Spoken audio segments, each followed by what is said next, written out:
Before you fix anything, you have to take a look at what went wrong. How did the Packers get to a point where wholesale changes were needed in the front office and on the coaching staff?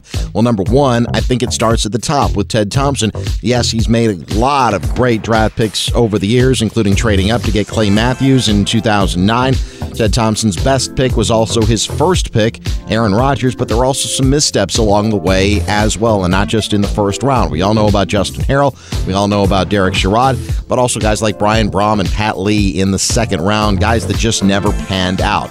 And when you build a team in only one way, you're going to be susceptible to the whims of prospects not making it, which is part of the deal when it comes to NFL players. Some guys flourish when they get to the pros. Some guys fail when they get to the pros.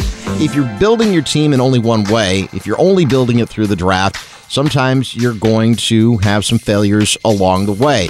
And in recent years, some of those drafts, they weren't producing what they had produced in years prior. So the Packers got old, they got ineffective, and other teams around the NFL, and specifically in the NFC, specifically in the North, like the Minnesota Vikings, started to lap the Packers. When Aaron Rodgers went down with his collarbone injury after Week 6, it was incumbent upon everybody else to kind of step up and pick up the slack for Aaron, and they were unable to do that, and the rest of the team was exposed. And that's why Ted Thompson right now has moved into an advisory role, and Brian Gutekunst is the new general manager of the Packers.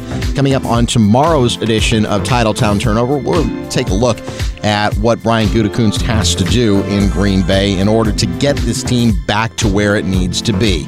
It's been 7 years since the Packers won the Super Bowl, and while for some fan bases around the NFL, like maybe in Buffalo or Cleveland, 7 years isn't that long. For Packers fans, it really kind of is a long time to get back to the so-called promised land. How can they get back there? Well, in 4 parts, we'll try to figure exactly out what Brian Gutekunst and his staff have to do in order to get the Packers back on top. I'm Doug Russell, WTMJ Sports.